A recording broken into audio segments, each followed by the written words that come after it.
नमस्कार दोस्तों, beyond the film channel में आपका स्वागत है। आज हम ऐसी फिल्म के बारे में बात करने वाले हैं जो आपका दिमाग हिला के रख देगी। जी हाँ, हम इंटरस्टेलर के बारे में एक्सप्लेन करने वाले हैं जो कि क्रिस्टोफर नोलन ने डायरेक्ट की थी।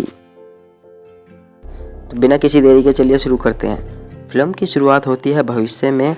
पृथ्वी पर एक ऐसा समय आ जाता है जब किसानों का जीना मुश्किल हो जाता है, फसलें उगना बंद हो जाती हैं, ऑक्सीजन कम होने लगती है और हर तरफ धूल भरी आंधियां चलती रहती है। इसी दुनिया में कॉपर नाम का एक एक्स नासा पायलट अपने बच्चों के साथ फार्मर की तरह ज़िंदगी जी रहा होता है। उसकी बेटी मुर्फ को अपने कमरे में अजीब अजीब ग्रेविटेशनल सिग्नल्स मिलते हैं जिन्हें वह बहुत समझती है, लेकिन बाद में पता चलता है कि यह कोई घोस्ट नहीं बल्कि ग्रेविटी के जरिए भेजा गया बाइनरी मैसेज है जो उन्हें एक सीक्रेट नासा बेस तक ले जाता है, जहां प्रोफेसर ब्रांड बताता है कि सैटर्न के पास एक वर्म होल खुला है जो दूसरी गैलेक्सी में जाता है और वहां ऐसा 3 प्लैनेट्स मिले हैं जहां इंसान रह सकते हैं। कूपर और एंडोरेंस नाम के स्पेसक्राफ्ट के साथ उस मिशन पर भेजा जाता है क्योंकि वह एक बेहतरीन पायलट हैं। लेकिन इस मिशन का सबसे इमोशनल हिस्सा यह होता है कि उससे अपनी छोटी बेटी मुर्फ को छोड़कर जाना पड़ता है, जो उससे वादा करवाती है कि वह वापस आएगा। स्पेस में पहुंचने के बाद वे वर्म होल के जरिए दूसरी गैलेक्सी में जाते हैं और पहला प्लैनेट मिलर्स प्लैनेट होता है जो गार्गांटुरम नाम के एक विशाल ब्लैक होल के पास होता है।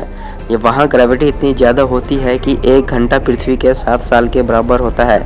पानी से भरे उस प्लैनेट पर उन्हें जायंट वेव्स का सामना करना पड़ता है और जब वे मुश्किल से बचकर अपने स्पेसक्राफ्ट पर लौटते हैं तो पता चलता है कि अर्थ पर 23 साल बीत चुके हैं। कॉपर अपने बच्चों को वीडियो मैसेज दिखाता है और टूट जाता है क्योंकि उसकी बेटी अब बड़ी हो चुकी होती है और उससे नफरत करने लगती है। दूसरी तरफ मुर्फ अर्थ पर बड़ी होकर साइंटिस्ट बन जाती है और उसे समझ आता है कि प्रोफेसर ब्रांड ने प्लान ए के बारे में झूठ बोला था क्योंकि ग्रेविटेशनल इक्वेशन बिना ब्लैक होल के अंदर का डाटा मिले सोल्व ही नहीं हो सकती।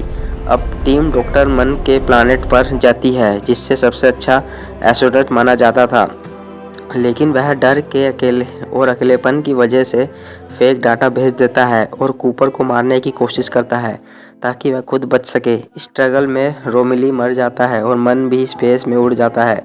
अब कॉपर और ब्रांड के पास लिमिटेड फ्यूल बचता है और वे फैसला करते हैं कि ब्रांड को नए हैबिटेबल प्लैनेट पहुंचाने के लिए कॉपर खुद को सेक्रीफाइस करेगा। वह अपने स्पेसक्राफ्ट को गार्गोंटुआ ब्लैक होल में गिरा देता है, लेकिन वहां मरने के बजाय वह एक टैस्करेट नाम की 5वीं डायमेंशन की स्ट्रक्चर में पहुंच जाता है जहां टाइम एक फिजिकल स्पेस की तरह दिखाई देता है। उसे समझ आता है कि मुर्फ के कमरे में जो घोस्ट था वो वही खुद था जो फ्यूचर ह्यूमंस द्वारा बनाए गए इस स्ट्रक्चर के अंदर से ग्रेविटी के जरिए अपनी बेटी को मैसेज भेज रहा था। वही वॉच की सेकंड हैंड को मैनिपुलेट करके क्वांटम डाटा मुर्फ तक पहुंचाता है जिससे वह ग्रेविटी इक्वेशन सोल्व कर लेती है और पूरी तरह ह्यूमैनिटी को स्पेस स्टेशंस में शिफ्ट करके बचा लिया जाता है। बाद में कूपर को फ्यूचर में बचा लिया जाता है जहां मुर्फ अब बहुत बड़ी हो चुकी होती है और वह अपने माता पिता से मिलकर कहती है कि कोई पेरेंट अपने बच्चों को मरते हुए देखने के लिए नहीं बना। अब इंसान अर्थ से बाहर स्पेस में रहने लग गए हैं। कूपर ब्रांड को ढूंढने निकल जाता है और जो एक नए प्लैनेट पर ह्यूमन कॉलोनी शुरू कर चुकी होती है। इस तरह यह फिल्म दिखाती है कि टाइमलाइनर नहीं बल्कि सर्कुलर है। फ्यूचर के ह्यूमंस ही पास्ट को बचाते हैं। ग्रेविटी एक डायमेंशन से दूसरे डायमेंशन को जोड़ने का माध्यम बनती है और बस सबसे पावरफुल फोर्स साइंस नहीं बल्कि एक बाप बेटी का प्यार होता है जो टाइम और स्पेस दोनों को पार कर जाता है। दोस्तों, आपको कैसा लगा एक्सप्लेनेशन कमेंट में ज़रूर बताएं और इस चैनल को ज़रूर सब्सक्राइब करें ताकि हम और भी दूसरी मूवीज़ का एक्सप्लेनेशन बना सकें। धन्यवाद।